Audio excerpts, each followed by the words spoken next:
오늘은 본문이 마태복음 11장 16절에서 19절이고요. 이 말씀을 통해서 이 세대에 대해서라는 제목으로 하나님 말씀을 증거해 드리겠습니다.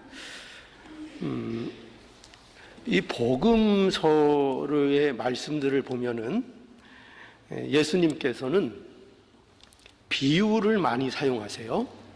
어떤 일들을 설명하시기 위해서 많은 비유를 들어서 주로 이렇게 예수님께서 말씀하실 때가 많이 있습니다.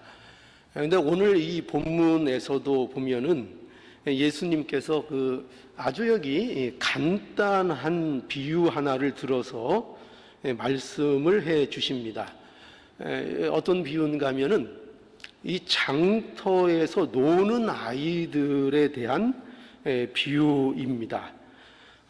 이 비유는 무엇을 설명하기 위한 비유인가 하면은 당시 세대가 어떠한가 하는 것을 이제 이해시키 주시기 위한 그런 예수님의 비유입니다. 당시에 대부분의 유대인들은요, 사실 이 세례 요한과 또 이 세례 요한이 증거하고 있는 예수님에 대해서 아주 냉소적이고 비판적인 태도를 그들이 가지고 있었습니다.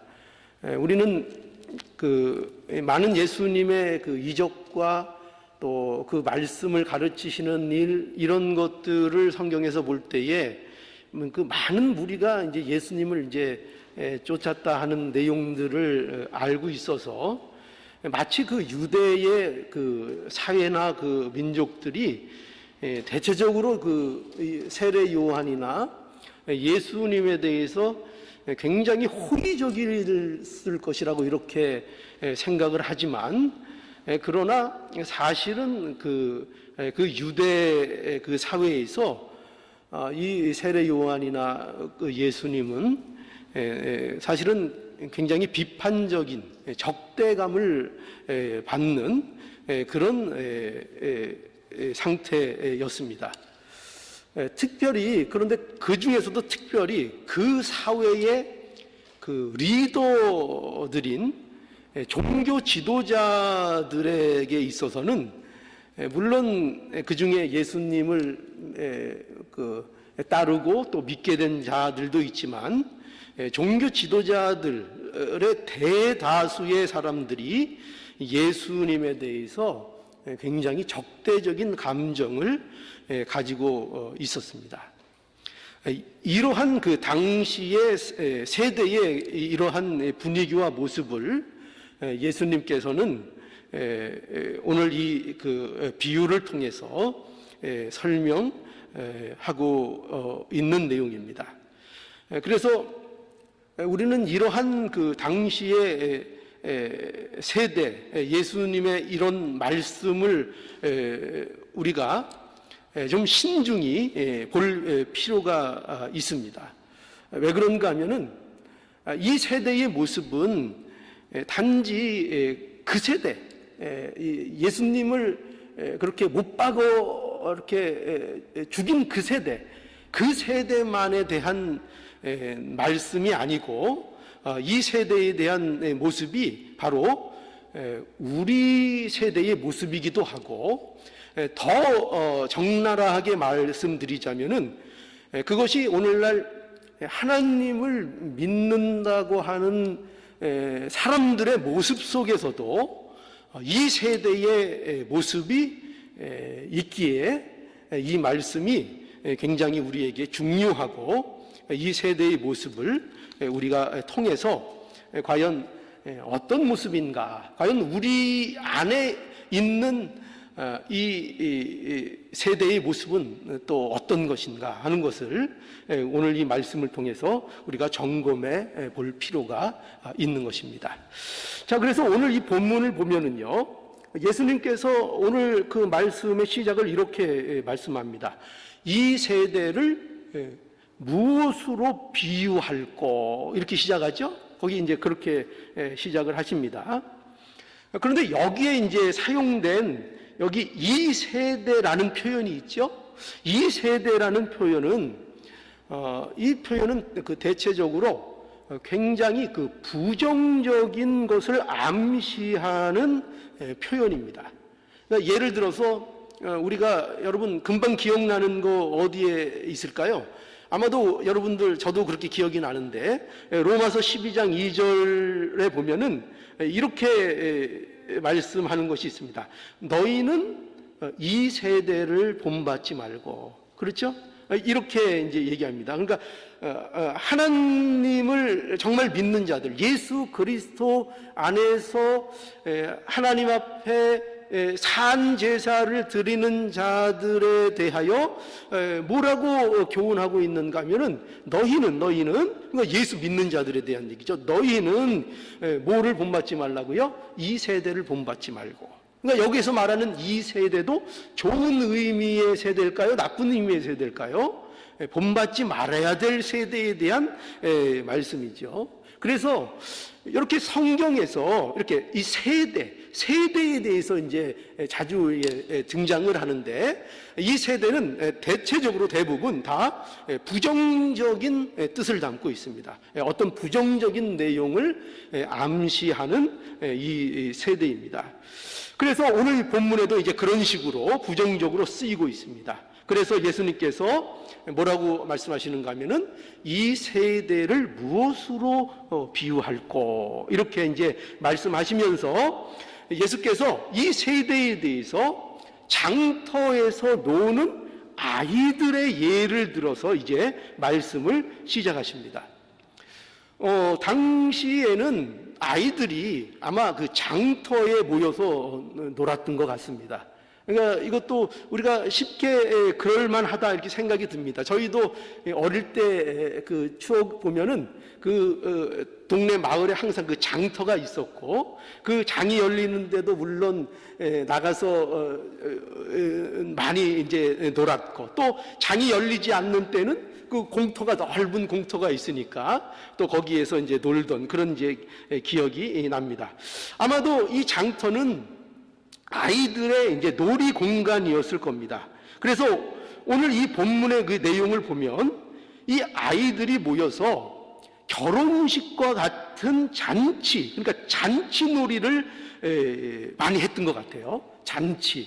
그 잔치의 그 대표적인 것이 이제 오늘날 보면 이제 결혼 같은 거잖아요. 그러니까 결혼식 같은 것들을 이제 이렇게 그 흉내를 내면서 아마 이게 놀이를 하거나, 또 아니면은 반대되는 그 장례식 놀이를 또 많이들 했던 것 같습니다. 그래서 장례식의 뭐 놀이. 그래서 한쪽의 아이들은 지금 여기 잔치에 어떻게 보면 흥을 돋우기 위해서 피리를 불면, 이제 다른 아이들은 어떻게 놀아요? 그 피리에 이제 장단에 맞춰서 춤을 추면서 노는 이런 아마 놀이를 많이 했던 것으로 보이고, 또 반대로의 모습은 또 한 무리의 아이들이 슬피 울면서 곡을 하는 신용을 하면, 그러면 또 다른 아이들은 어떻게 해요?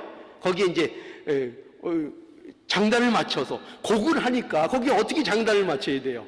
그러면 이제 한쪽의 아이들은 이제 가슴을 치면서, 여기 이제 가슴을 친다 이제 하면서 그 이제 슬픈 분위기에 보조를 맞춰서 가슴을 치면서 노는, 이렇게 서로 이렇게 노는 이런 것으로 이렇게 보입니다. 그런데 오늘 이 본문에 보면은 예수님은 이런 아이들의 놀이에 대해서 이제 말씀하시면서 어떤 점에 그 이제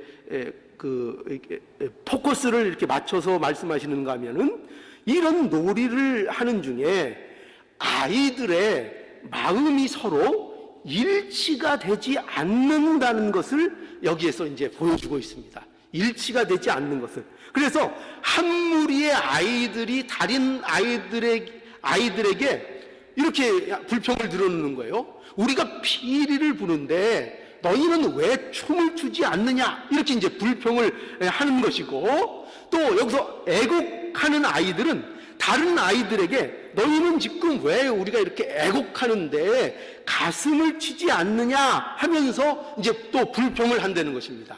그렇게 이제 예수님께서 예를 드십니다.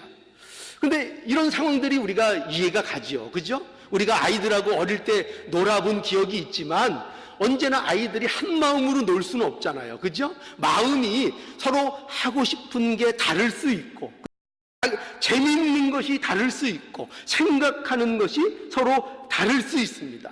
또 어떤 아이들은 놀이에 적극적으로 대하는 아이들도 있고, 또 어떤 아이들은 놀이에 대해서 소극적인 아이들도 있습니다.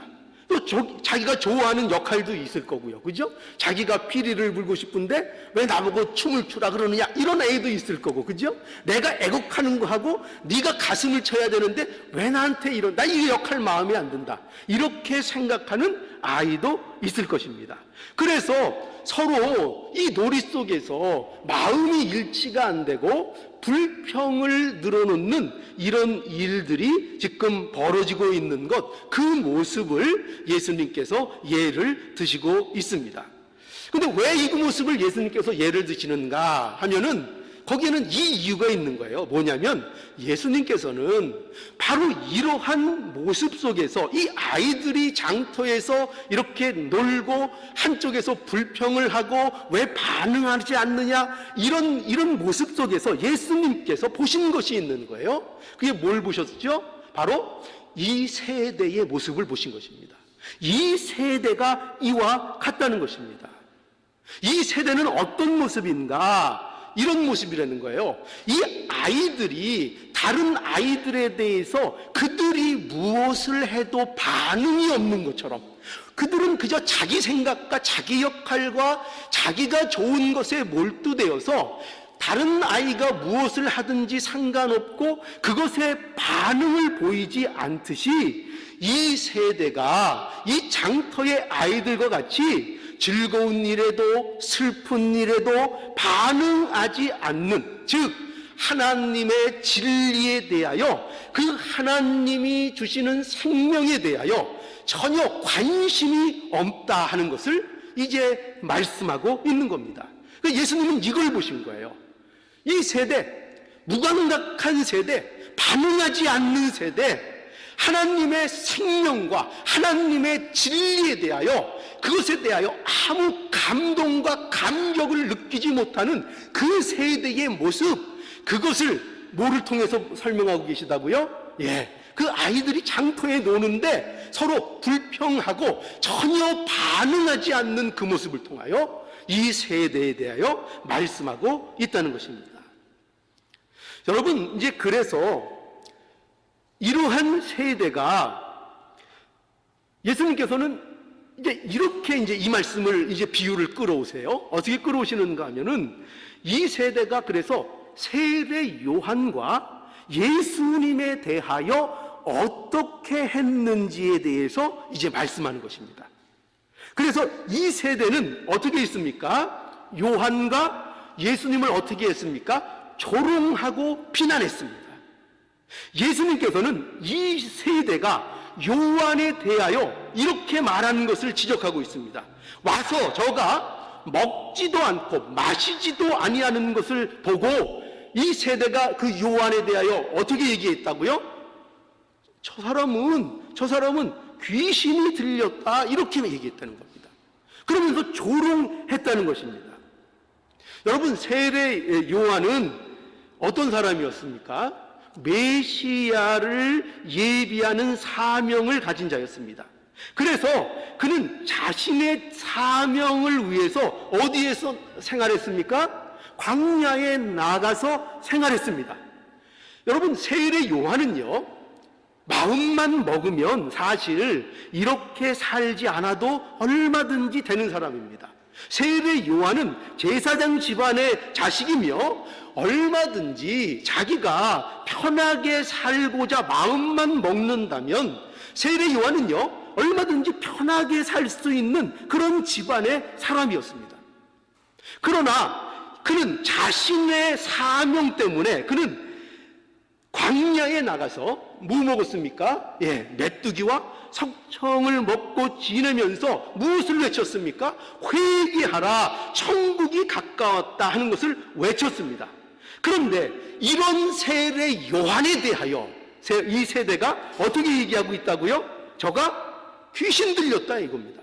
저가 귀신 들렸다, 저가 미쳤다 이겁니다. 미쳤다, 저가 제정신이 아니다, 이렇게 세례 요한에 대해서 그 당시의 종교 지도자들이 이렇게 신랄하게 세례 요한을 대적하고 비난, 조롱했던 것입니다.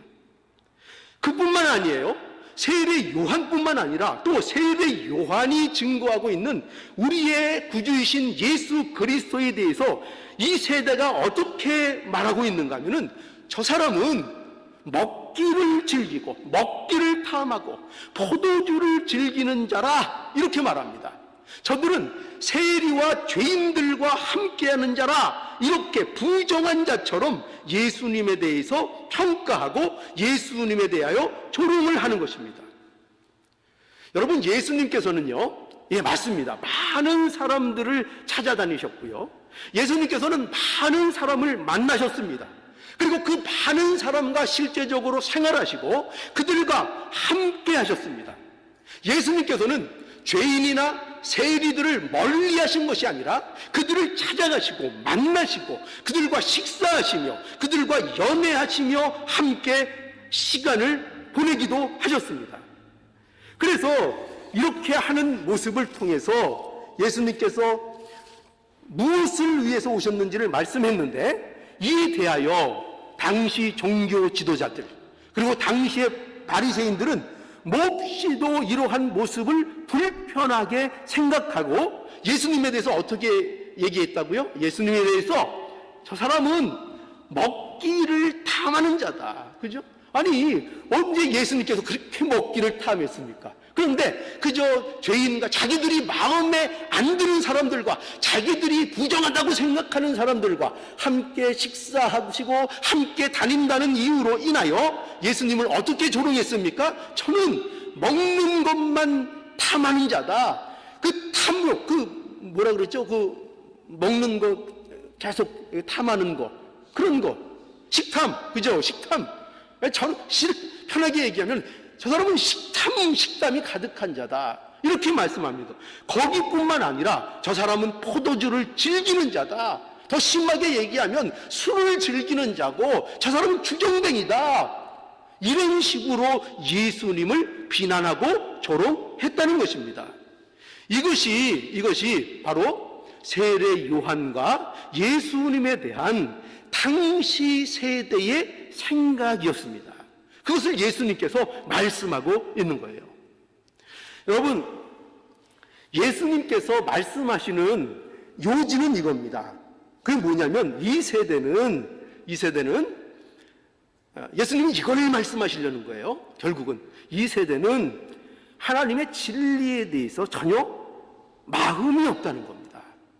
이 세대가 왜 이러느냐, 도대체 이 세대는 하나님의 진리에 대해서는 도무지 관심이 없다는 겁니다. 이 세대는 세례 요한과 예수님에 대해서 맞습니다, 나름대로의 배척하는 이유들을 가지고 있는 것처럼 보입니다.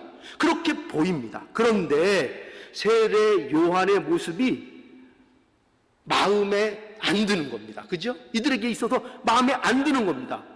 이런 거죠.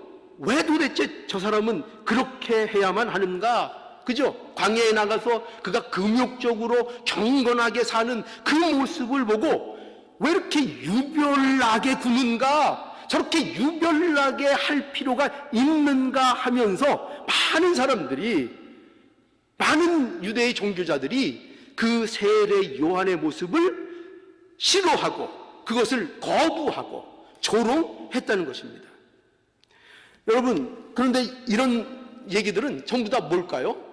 그럼 세례 요한이 다른 모습을 했으면 받아들였을까요? 아닙니다. 사실은 그게 아닙니다. 그것이 아니라 이들은 뭐가 없다고요? 진리에 대한 마음이 없습니다. 진리가 무엇인지 그 진리를 사모하는 마음이 없습니다.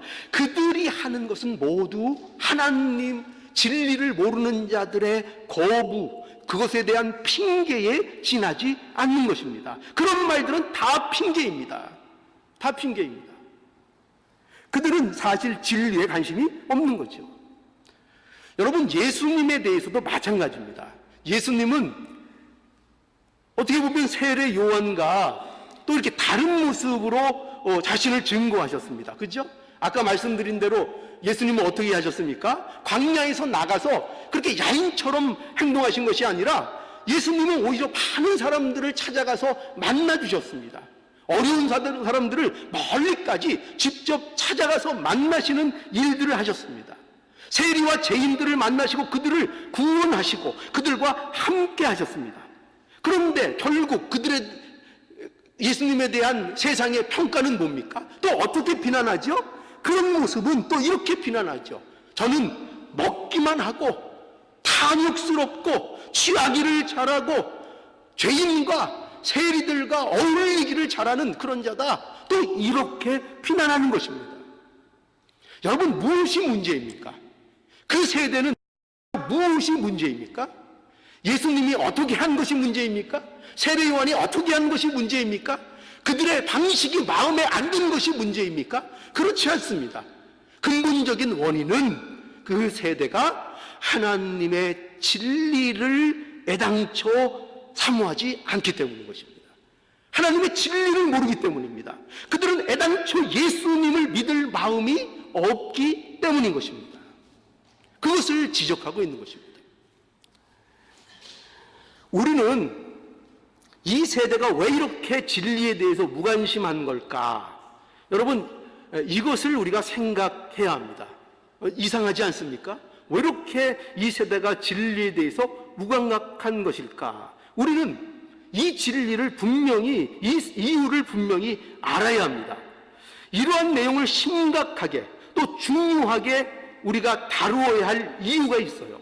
그것은 무언가 하면은 이 세대라고 칭하는 이 유대인들이 하나님을 믿는다고 하는 자들이었기 때문이에요. 그러니 이 유대인들, 지금 이 세대는 누굴 얘기하는 거예요?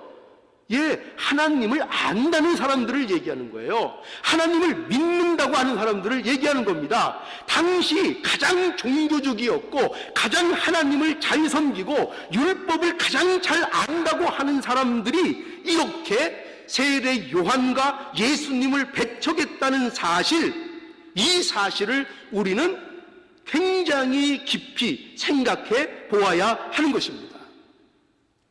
여러분, 도대체 왜 그들이 이런 모습일까요? 왜 예수님에 대해서 이렇게 배척적일까요? 그것은 불신자들이, 여러분 보세요. 불신자들이 진리에 대해서 무감각한 거, 무관심한 거, 이것은 어떻게 보면 당연합니까? 안 당연합니까? 그건 당연한 일입니다. 그러나 여러분 보세요. 지금 예수께서 말씀하시는 이 세대는 하나님께서 말씀하시는 지금 이 세대는요, 하나님을 아는 자들이라고 말씀하고 있습니다. 이들은 유대인인 것입니다. 그것도 당시의 종교 지도자들인 것입니다. 그런데 이렇게 예수님을 배척하고 있는 이유가 과연 무엇일까요? 그것은 사실은 하나님을 믿지 않고 있는 것입니다. 그 당시 많은 종교자들이 하나님을 섬긴다고 하지만 그것은 사실상으로 보면 그들은 외형적인 종교적인 모습을 가지고 있었을 뿐입니다. 그들의 마음은 실제적인 하나님의 진리에 대하여 관심이 없었습니다. 그들은 자기에게 목적이 있는 겁니다. 자기에게 목적이 있는 겁니다. 하나님을 섬기는 것이 다 자기에게 목적이 있는 겁니다. 하나님을 안다고 하는 것이 자기에게 목적이 있었던 겁니다. 그들이 구제하고 그들이 기도하고 그들이 금식을 하는데 그 모든 것들이 그 안에 하나님이라는 하나님의 진리가 그 안에 있어서 나오는 것들이 아니고 자기를 위한 생존 방식이었다는 것입니다. 그들은. 그것이 그들의 모습이었다는 것입니다. 하나님의 진리에는 관심이 없었습니다. 세례 요한이 무엇을 전하는지 그들은 사실은 관심이 없었습니다. 예수님이 누구인지 그들은 관심이 없었습니다. 중요한 건 뭐냐? 자신들의 위치입니다. 자신들입니다. 자기 자신들입니다. 자신들이 지금까지 누리고 있었던 그 종교적인 어떤 특권들을 통해서 자신들이 누리고 있었던 어떤 자신들의 위치와 자리, 지금까지 자기들이 쌓아오는 것들, 이런 것들만 그들에게는 중요했던 것입니다. 그들에게 있어서는요, 자기의 이익에 해가 되면 그것은 진리라고 해도 받아들일 생각이 없었던 것입니다. 그 누구래도 사실은. 그러니까 어떤 방식으로 나와도, 어떤 기적을 보여도, 어떤 방식으로 어떻게 설득을 하고, 세례 요한이 와도, 엘리야가 와도, 예수 그리스도께서 자신을 직접 증거해도 세상은 뭐가 없다고요? 관심이 없는 겁니다. 그거 애초에 받아들일 생각이 없는 겁니다. 오로지 뭐에만 관심이 있다고요? 자신들의 위치, 자신들의 이익, 자신들이 좋아하는 것, 그것만이 그들의 머릿속에는, 그들의 마음속에는 가득 차 있는 것입니다. 그래서 여러분, 예수님께서는 이 세대에 대해서 말씀하신 후에 예수님께서 이제 이렇게 말씀하십니다. 어떻게 말씀하시는가 하면은, 오늘 이런 장터의 아이들의 비유와 그리고 또 이제 세례 요한과 예수님에 대한 그들의 태도를 말씀하신 후에 마지막에 이런 말씀을 하십니다.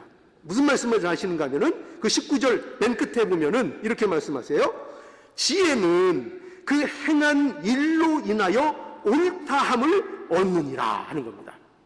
지혜는 그 행한 일로 인하여 옳다함을 얻느니라.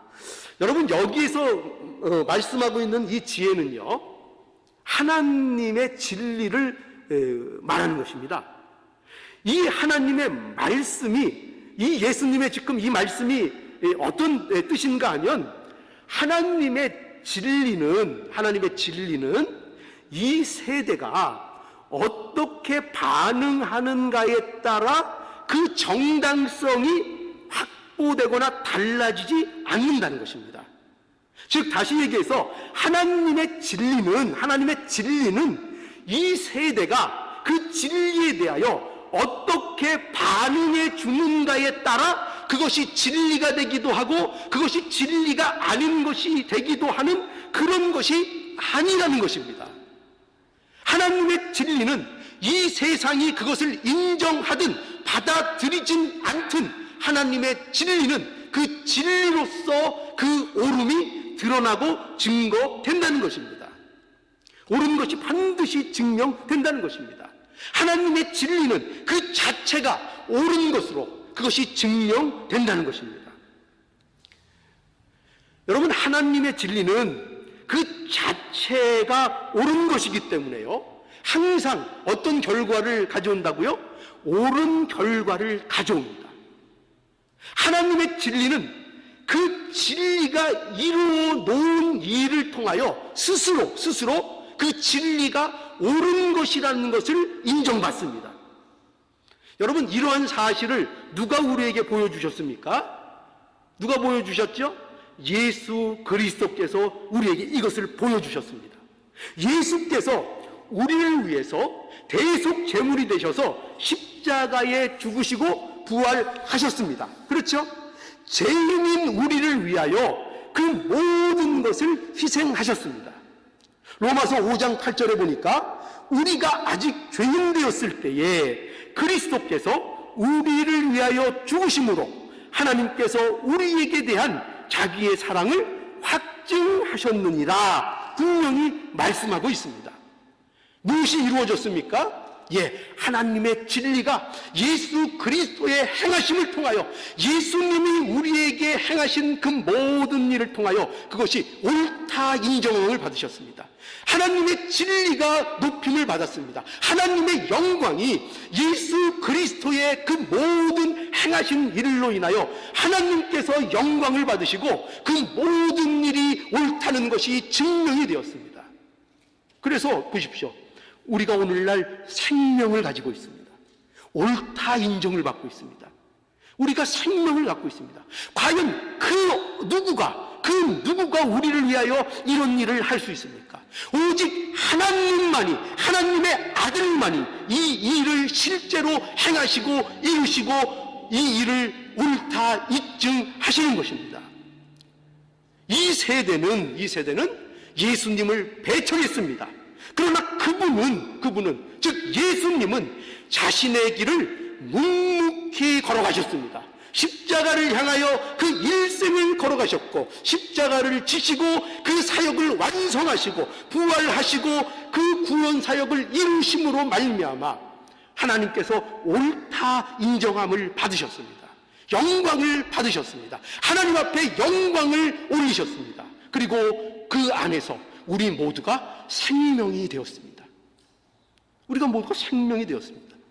이 일을 누가 과연 할 수 있습니까? 오직 하나님의 아들 예수 그리스도만이 우리에게 생명을 주시는 것입니다.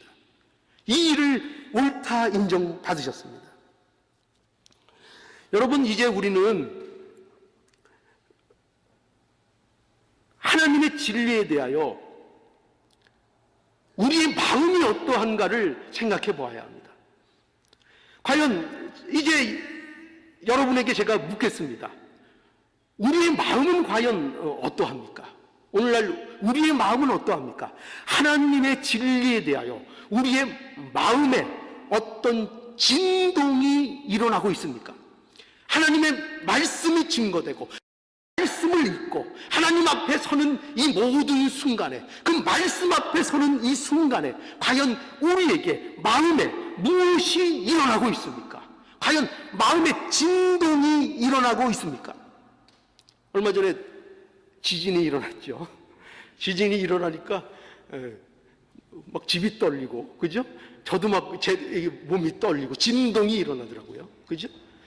하나님의 말씀이 세상 지진보다 못할까요? 하나님의 말씀이 우리를 흔들지 못할까요? 우리의 마음을 아무 반응 없도록 그렇게 하실까요? 그렇지 않습니다. 하나님의 말씀은 우리 안에 진동을 일으키십니다. 그런데 과연 도대체 우리의 마음은 진동이 일어나고 있는 것입니까? 도대체 하나님의 말씀을 접하게 될 때에 우리의 마음이 과연 어떤 상태에 과연 있는 것입니까? 장터의 한쪽에서 아무 반응 없이 어떤 놀이에도 반응하지 않고 있는 어린 아이를 생각해 보십시오. 자기 생각에만 몰두해 있는 어떤 아이. 주위에서 어떤 놀이를 하든지 귀에 들어오지 않고 마음에 들어오지 않고 오직 자기 생각에만 사로잡혀 있는 어린아이. 진리에 대하여 아무런 감흥도 아무런 관심도 없는 어린아이의 모습. 그것이 과연 우리의 모습이 아닙니까? 당시 회개를 외치던 세례 요한에 대하여 조롱하고 진리 되신 예수 그리스도를 비난하고 배척하던 그 세대와 우리가 같지 않습니까? 어떻게 생각하십니까? 같지 않습니까? 하나님을 섬긴다고 하는데, 이 부분이 중요하죠. 하나님을 섬긴다고 하는데, 그런데 오로지 자기를 위하는 마음에 빠져 있는 그 상태요. 그죠? 우리가 지금 하나님을 안 믿는다고 해서 문제인 것입니까? 우리가 예수님을 모른다고 해서 문제인 것입니까? 우리는 예수님을 누구보다도 사랑한다고 고백합니다. 예수님을 안다고 고백합니다. 그런데 그 고백은 그렇게 이루어지면서 우리의 마음속에는 온통 자기 생각에 몰두하고 있는 이 모습이 보이십니까? 이 세대의 모습입니다. 오늘날 우리의 세대의 모습입니다. 우리는 이러한 세대와 같지 않아야 합니다. 이런 세대가 되어서는 안 됩니다. 우리는 세례 요한이 광야에서 외치는 회개하라, 천국이 가까웠다는 외침을 들을 때에 마땅히 우리의 마음이 진동을 해야 합니다. 마음의 진동이 일어나고 우리가 잊고 있었던 우리의 죄에 대하여 생각이 나야 됩니다. 그리고 가슴을 치는 일이 우리에게 일어나야 합니다. 애통하는 마음이 생겨야 합니다. 이것이 성도입니다. 이것이 그리스도인입니다.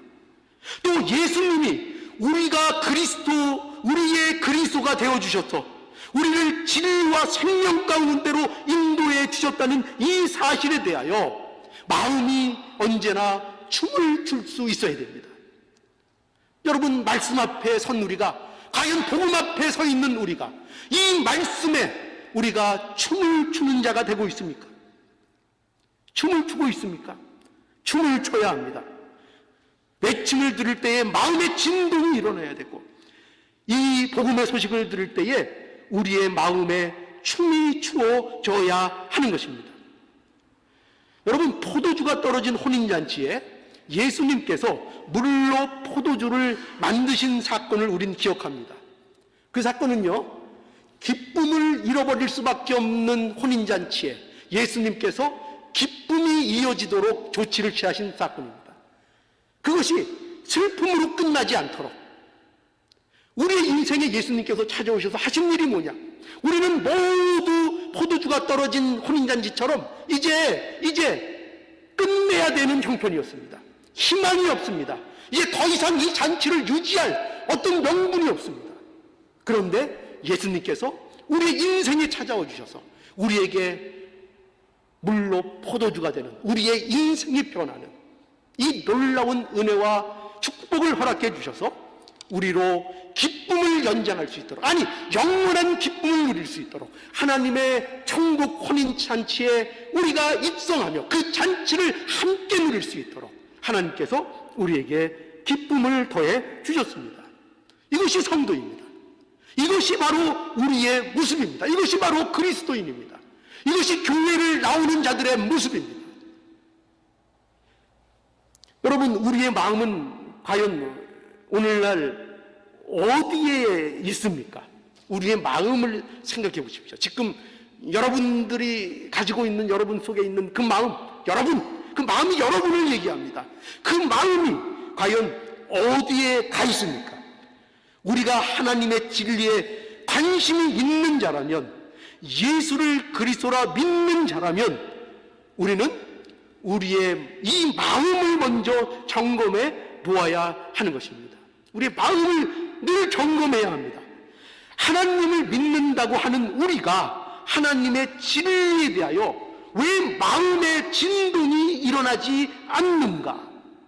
나는 정말 하나님을 사랑하는 자인가? 나는 하나님을 믿는다고 외형적인 종교적인 모습은 가지고 있지만 정작 내 안에 정말 하나님의 진리가 내 안에 역사하고 있는가? 이거를 점검해 봐야 한다는 것입니다. 점검해 보아야 한다는 것입니다. 자신을 돌아보아야 한다는 것입니다. 자신을 돌아보아야 한다는 것입니다. 점검해 보아야 한다는 것입니다.